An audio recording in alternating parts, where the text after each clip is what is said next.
What is up, you guys? This is All Day Day 1 on the PS4, and I'm going to be giving you another Assassin's Creed Odyssey video. With this video, I'll be going over what the engraves that you should generally be on the lookout for when you're playing through the game, whether you've just started playing or you have over 200 hours. I'll also be mentioning what engraves you should also be avoiding as well. Also, in this video, I'll also be going over what legendary engraves I believe are going to be the best to use. Keep in mind that I'm not going to be using any ability specific engraves on the list either. I'll also be mentioning which legendary engraves aren't going to be the best to use, which is 100% my own opinion based off my own experience and my own reasoning. Without any further ado, let's go ahead and get started.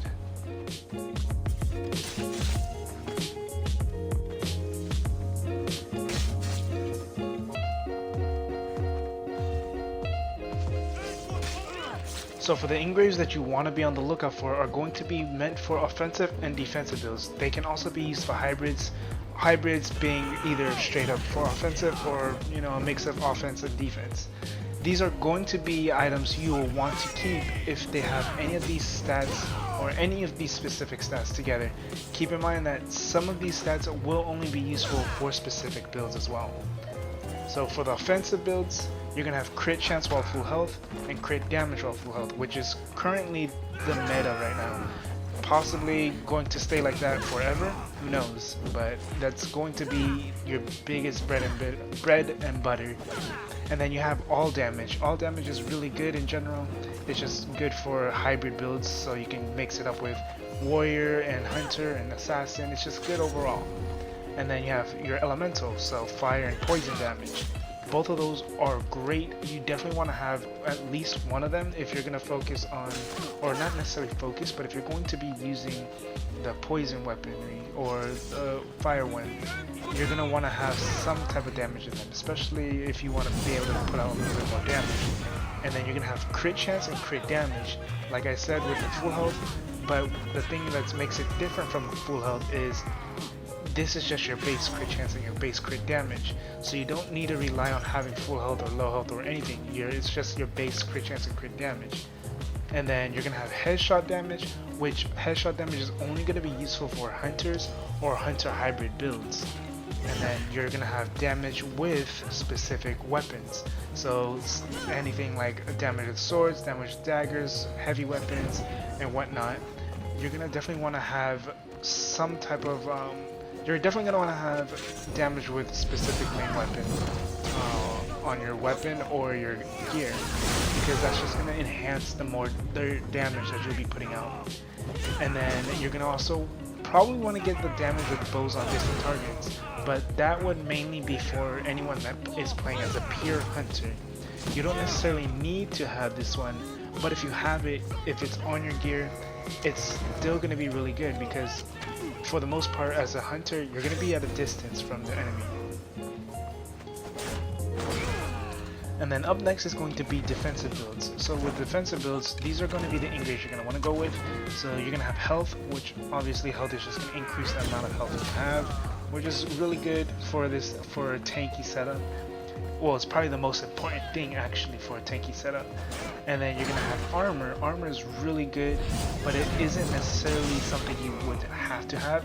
As long as your armor is at least over 18 to 20k, you should be fine. And then melee resistance is a big thing that you're going to definitely want to have, because all enemies do melee damage. So if you can have that melee resistance, that would be super useful for just all around it. And then range resistance is also a really good one to have, because of the fact that archers and marksmen can do a lot of damage to you, and not just them but mercenaries too when they use their ranged attacks. And then the other one is going to be elemental resistance. So with elemental resistance, there's not like a major difference. Well, there's a difference. When the enemy or the mercenary, whatever enemy that decides to shoot a poison or fire arrow at you, or if they decide to hit you with a poison or fire blade or throw a firebomb or whatever, you'll take less damage. Obviously you'll take a lot less damage if you have a high amount of elemental resistance. So it would be very crucial to have like 50% elemental resistance if you can get that, but that would take a lot.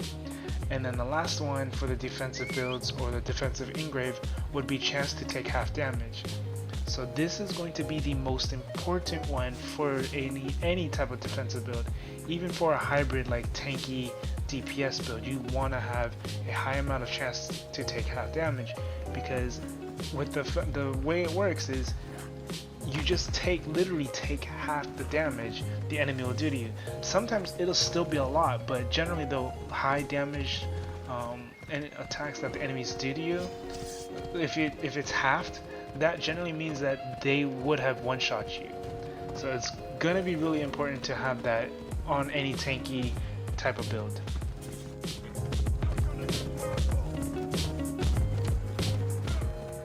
So for the bad engraves, these are going to be the engraves you're going to want to avoid. So these are basically going to be items that you will want to sell or dismantle if you need the money or the resources, if they have any of these engraves pretty much. So the engraves I'm talking about are going to be damage on animals, damage on Athenians, damage to Spartans, burn, poison, duration, crit chance or crit damage while low health, and movement speed while crouching. So the reason why these are going to be the worst engraves is because a lot of them really have a bad trade-off, or just enemy specified, or just, you know, plain useless. So damage on animals, damage on Athenians, and damage on Spartans. Those are enemy specifics. And the thing is, you're not going to always face against the animals. You're not always going to face against Athenians, and you're not always going to face against Spartans. The only time the damage on Athenians and damage on Spartans would make sense is if you're going to go out and clear a fort. But clearing forts are really easy, especially if you're using an assassin build or a hunter build, even a warrior build, just a straight up warrior build. You can clear a fort. And then the other reason would be doing conquest, but you don't need any of these. You don't need extra damage against Athenians or Spartans to complete a conquest. And then for damage on animals, the only time you would ever actually use this is if you're doing the mythical beast or legendary beasts, and you only do that once though. So after you've completed all those legendary beasts, you don't need the damage on animals at all. And even then, you still didn't need damage on animals. It helped, but you didn't need it at all. And now for the burn and poison duration, the reason why I say you don't need burn and poison duration is because you really don't. Because once their burn or their poison is not applied to them anymore, you can reapply it to them. It's not hard to reapply it. It takes a few hits, and that's pretty much it.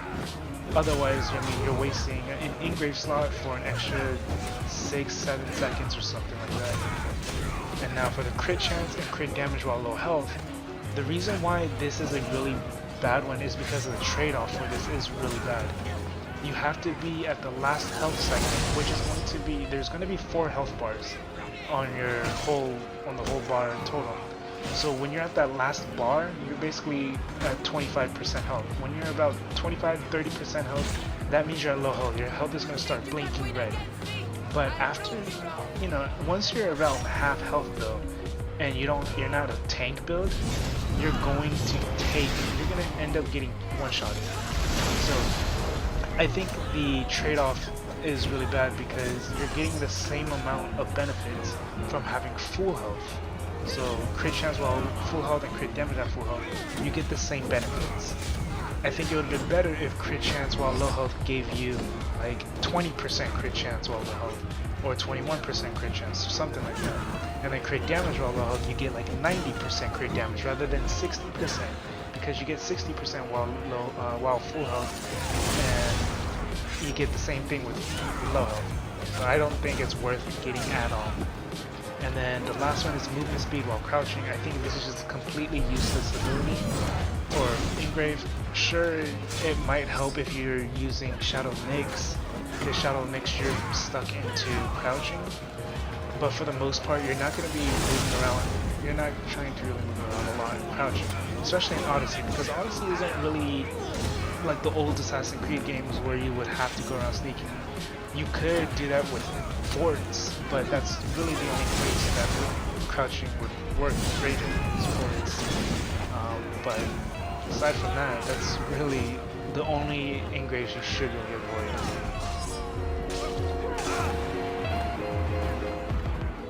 These are going to be the engraves you're going to want to potentially use depending on your build. Some of these will be only obtainable through the Helix or Orichalcum vendor, and others from the DLC, but the majority of them will only be obtainable in-game. Keep in mind that I'm also not going to be going over any ability specific legendary engraves because that is really just a build specific on its own, or specific engrave on its own. So for the first legendary weapon engrave is going to be the 25% less cooldown duration for all abilities, which is going to come from the Harpy of Perseus, and this is obtained in game.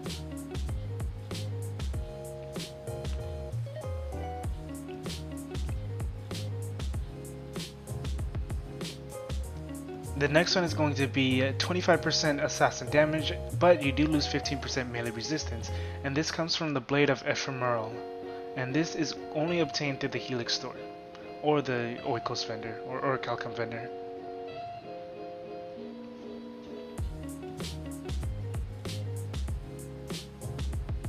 And next is going to be the plus 15% fire damage and build up, and this is going to be obtained on the Prometheus Sika, and the Prometheus Sika is obtained in game.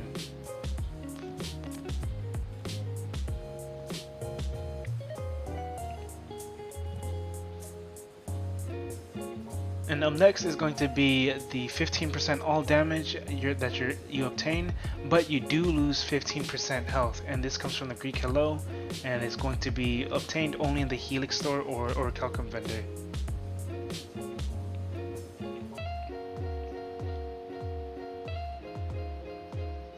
Next is going to be the 2% chance to deal 25% assassin damage on melee hit, and you get this from the Dionysus' Tears, which only comes from the Helix store as well, and the Orichalcum vendor.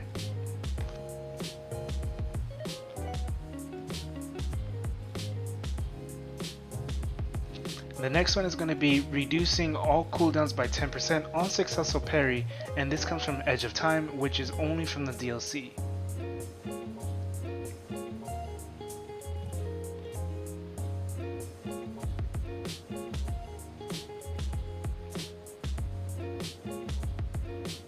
Up next is going to be the 30% armor penetration, and this only comes from the Atlantean Blade, and you can get this in game.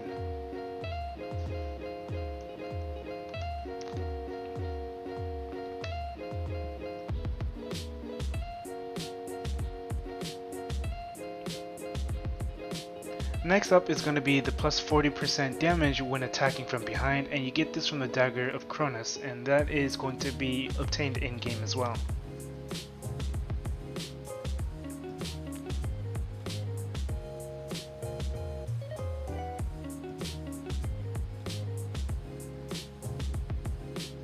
And then up next is going to be the plus 30% elemental damage, but you do lose 30% elemental resistance, and this is from Hammer of Horns, and you can get this in the Helix store or the Orichalcum vendor.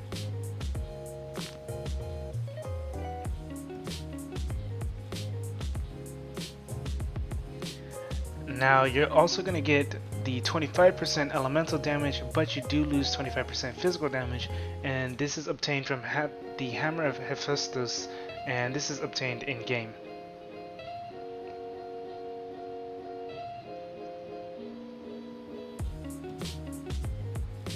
The next one is going to be the 30% damage while full health, and you can get this from the Nemean Lion Claws, but this is only obtained in the Helix store and the Orichalcum vendor.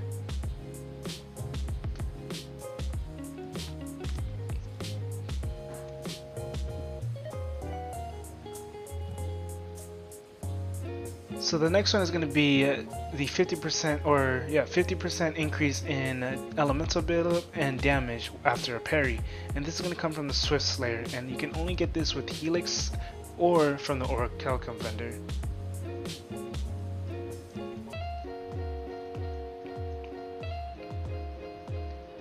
The next one is going to be the plus 25% damage on elites and bosses, and you get this from the Polyphemus Cyclops Bludgeon, and you can get this in game.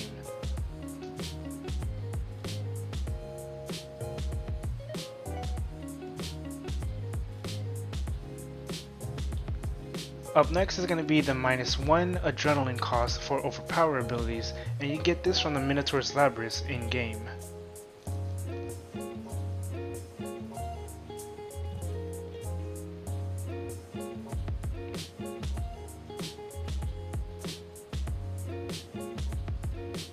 Next up is going to be the plus 100% damage, but being health capped to 25%, and this is going to be the Fox of Olympus, and you can get this in game as well.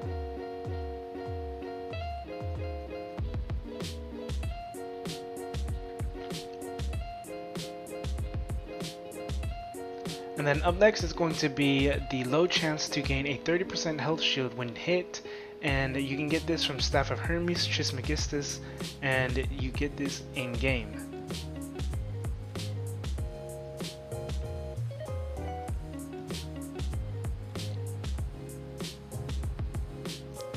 Up next is going to be the 25% warrior damage, but you do lose 15% range resistance.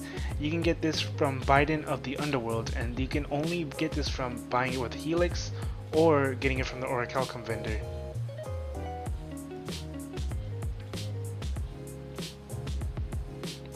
Next up is going to be the 15% poison damage and buildup, which comes from the Hermes Kyrkian. My bad, I completely butchered that one, and you can get that in game as well.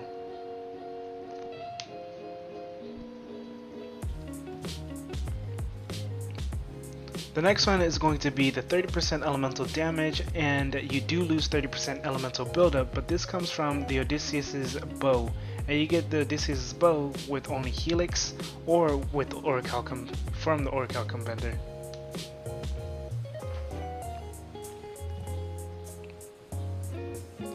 And then the next one is going to be the 25% hunter damage, but you do lose 15% armor, and you can get this from the Vine Bow, which only costs you with Helix and from the Orichalcum vendor as well.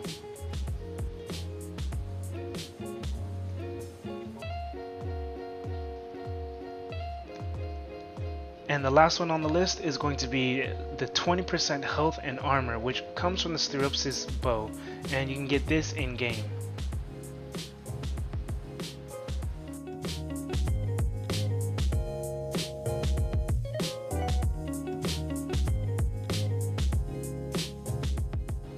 So on the Legendary Armor Engraves, the first one is going to be the 50% burning rate, and you get this from the Agamemnon set, and you can earn the Agamemnon set in game.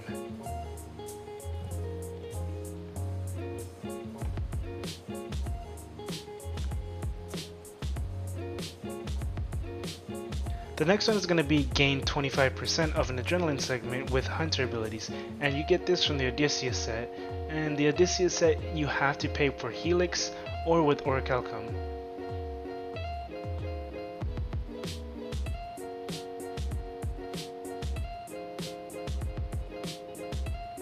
Up next is going to be the 10% intoxicated damage and weakening effect, and you get this from the snake set, and that is earned in game.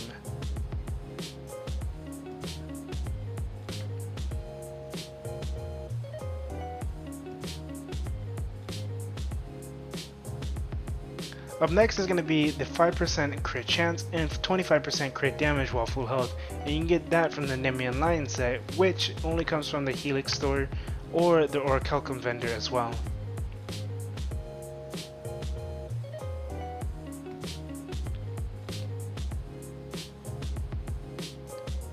Next up is going to be the 15% all resistance, and this comes from the Greek hero set, which is earned in game.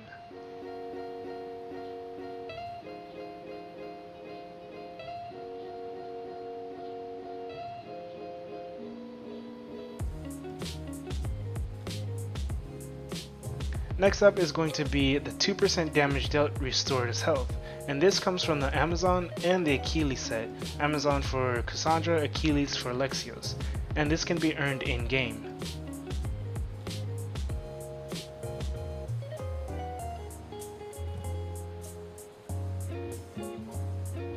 And the last one is going to be all arrows pierce shields, and this is going to be from the Athenian War Hero set, and you can earn the Athenian War Hero set in game.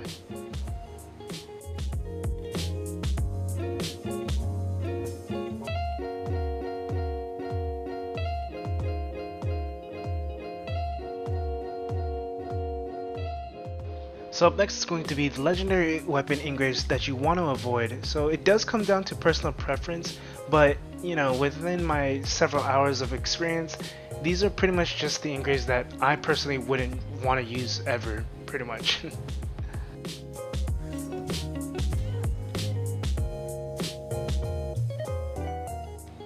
So first up is going to be the 50% elemental buildup with assassin abilities, and this comes from the Drinker of Light. And honestly, this ability doesn't, or this engrave in my opinion, just doesn't matter for assassin builds. You don't really need to worry about having a high elemental buildup on an assassin build.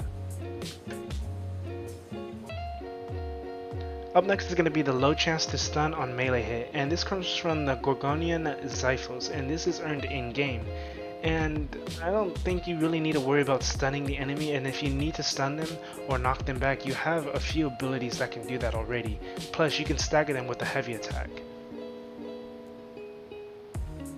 Next up is going to be the weapon damage becomes poison damage, and this comes from the Arachne Stingers, and this is earned in game.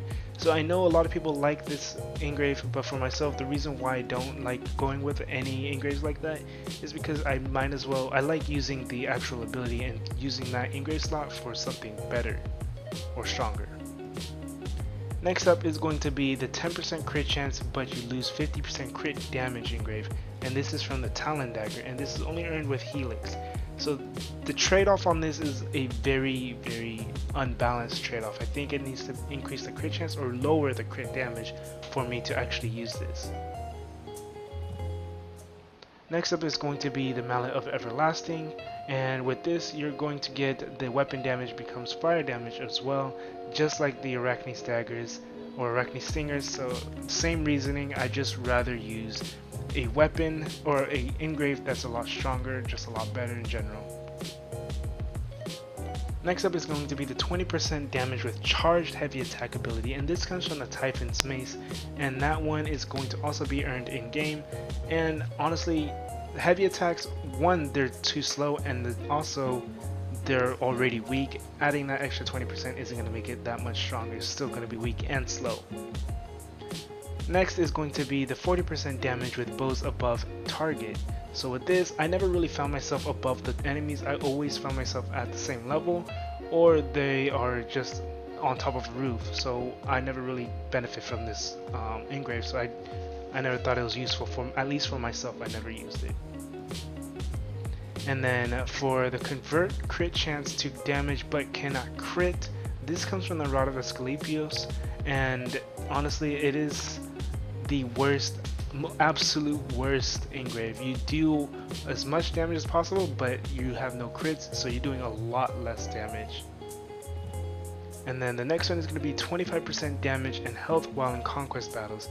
So it's not bad. This does come from the Athena Spear. It's not terrible, but I would honestly not worry about using this ever, because one, you're not always going to conquest battles, two, you don't need that much health and damage for conquest battles anyways. And then the next one is going to be both, well, you're going to have the basic arrows become poison arrows, and this comes from the Fanged Bow. You can earn this in-game, and the reasoning for this is because of the same reasoning as the other two, because I'd rather you just be able to use my abilities. And then the next one is going to be the same thing. Basic arrows become fire arrows, and this comes from Hades Bow, and this is also earned in game. It looks cool, but it's just not worth using. It's just not worth the engrave in my opinion, because if you can use the ability, you can use the ability for all of your weapons. So for the legendary armor engraves, for the ones that you want to avoid, is going to be, for the first one, the 10% damage whenever time is slowed down, and this comes from the Persian Elite set, and this requires the DLC. So the reason why you want to avoid that is because of the fact that you're not going to always have slow time, and you know, you're only gonna, that's a 10% damage increase, it's not by a lot. The next one is going to be the 20% health restored on death, and it's a 2-minute cooldown, and this comes from the Immortal set, and this is also earned in game. So this engrave is a very bad engrave because it's only 20%, that's only 1/5 of your health every 2 minutes, and it's just not, I don't think it's worth using it whatsoever. The next one is going to be the 10% health restored with overpower abilities. And with the overpower ability, well, it comes from the arena set, and the arena set itself is really good, but the 10%, the fact that it's 10% on any other ability or gear is very low. I don't think it's worth having on at all. And then the last one is going to be the 50% adrenaline on perfectly timed dodge, and this comes from the Pegasus set, and this comes, well, this costs Helix or from the Orichalcum vendor, and you're only basically getting half an adrenaline bar whenever you dodge, get a perfect dodge, and I don't think it's worth one adrenaline bar or half. But anyways, that was pretty much it with this video. If this helped you out at all, go and leave a like, comment, subscribe. If you have any questions or concerns, let me know down in the comment section. I always love reading everyone's comments, so if you want to just say hello, or if you have any feedback as well, please just let me know. And also, if you liked any of the content or you want to see any future contents, let me know down in the comment section as well. And make sure you do hit that sub, turn that notification bell on. This is all Day-to-Day 1 on the PS4. Have a good day, good night, and peace.